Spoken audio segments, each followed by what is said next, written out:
un véritable théâtre politique et je partage bon nombre d'analyses avec Jean-Claude Iriart. Mais il y en a une que je ne partage pas. Moi, je ne vois pas de cabale et je ne vois pas de chasse aux sorcières. Je vois une co-responsabilité qui est liée à un manque de sincérité politique qui a été la fusion de vos deux listes à l'occasion des élections municipales pour battre notre liste et notre proposition politique. Et ça, c'est une réalité.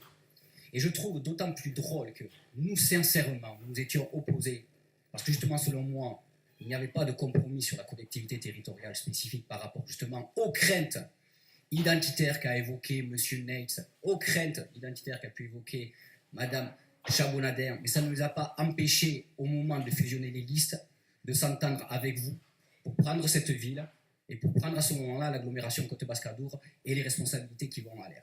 Donc le manque de sincérité, il est également de votre côté. Donc je vous en prie, ne jugez pas les autres sur le manque de sincérité, justement quand certains ont perdu des élections, peut-être parce qu'ils ont été sincères. Ensuite, vous parlez d'alliance contre nature.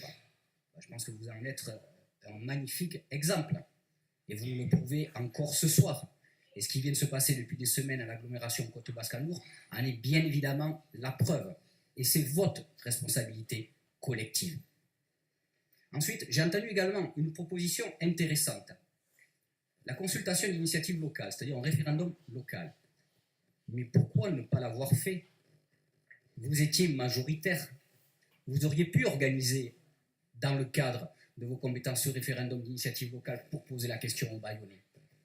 Mais vous avez décidé, votre majorité, de ne pas le faire et de vous enfermer vous-même dans cette situation et de montrer cette image assez pathétique d'une majorité qui avait été bricolée. Et nous en avons la preuve ce soir. Ça, c'est juste pour réagir à ce que j'ai pu entendre ce soir, mais qui est un reflet de la réalité. Maintenant, passons à l'EPCI.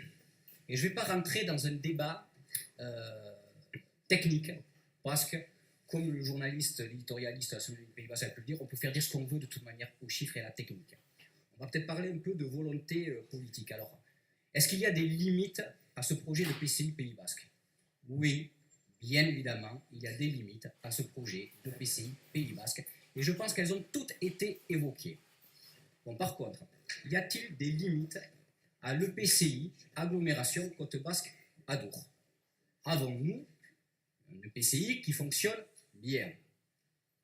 Instabilité politique, politique de guichet, périmètre qui ne correspond pas au bassin de vie que tout le monde redécouvre maintenant, en se disant peut-être on aurait dû le faire avec le Seignance.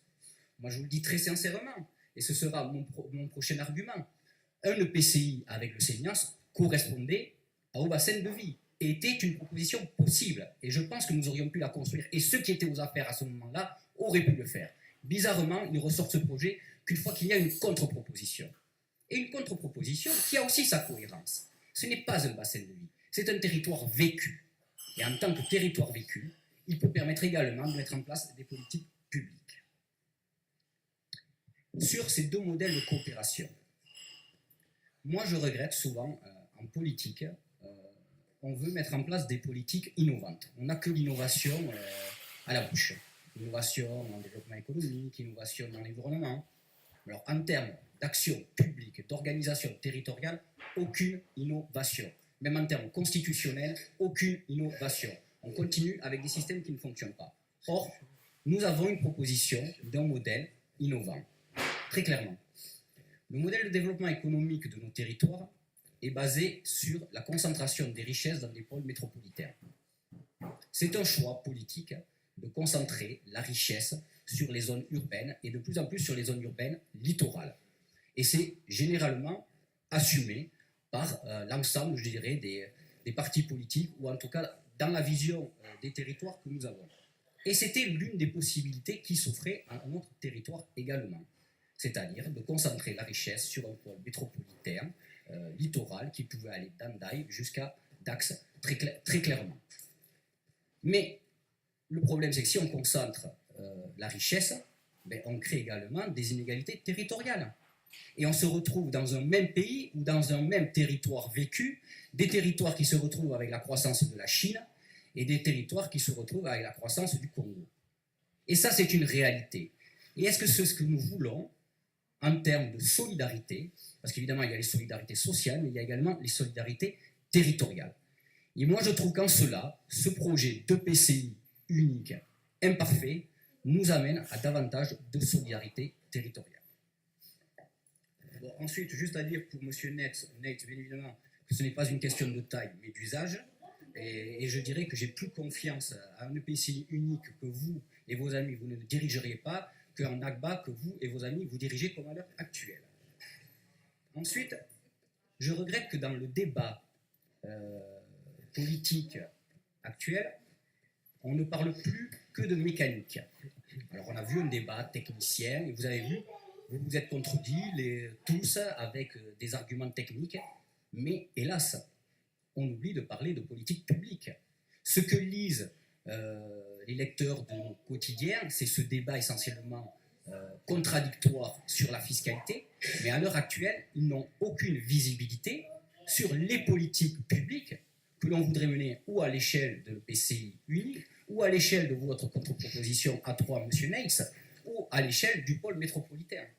Donc, comment donner également une vision et espoir à une population de croire à la politique publique si le seul débat que nous avons est un débat purement technique? Donc, quelles sont nos responsabilités, selon nous? Mais peut-être commencer à parler des politiques publiques que nous voulons développer à l'échelle de notre territoire, et ça aurait peut-être été une manière plus judicieuse d'essayer de convaincre les populations. Encore aurait-il fallu que vous organisiez ce référendum. Je pense que, bien évidemment, le point le plus sensible est cette question de la gouvernance. Alors même si de manière transitoire, on peut trouver des modalités alternatives pour faire fonctionner dans un premier temps cette PCI unique, je souhaite que rapidement le législateur se saisisse de cette question et règle définitivement la question de la gouvernance pour accéder à une véritable représentativité des territoires. Ensuite, c'est une véritable obligation, et là, c'est pour ça que moi je me retrouve également dans certains arguments des personnes qui votent non, et c'est ce que j'avais dit lors de ma dernière intervention. Il y a par contre des noms qui sont très respectables. Bayonne, capitale du Pays Basque, et j'espère que Bayonne sera la capitale administrative de cette PCI, mais Bayonne, capitale du Val d'Adour. Et il faut également que Bayonne ait le fait de l'Adour et de son bassin de vie un territoire de projet et non une frontière artificielle. Et c'est la responsabilité des élus bayonnais et du Val d'Adour qui siégeront à l'EPCI de rappeler ce point également. Enfin, pour conclure, j'estime que oui, c'est un compromis. Oui, c'est un compromis. C'est un compromis historique dans lequel les républicains, qui depuis toujours ne sont pas indifférents à la chose basque et à l'identité basque, qui peut être, comme je le disais, une force, qui peut donner la force aux politiques publiques, se retrouvent dans le droit commun. Oui, il y a un compromis. À nous de le construire, à nous d'être responsables, mais à nous aussi maintenant de commencer à parler des politiques publiques que nous voulons développer à l'échelle de ce futur territoire. Merci. Merci, M. Berger. Alors, j'ai M. Soros qui tout à l'heure voulait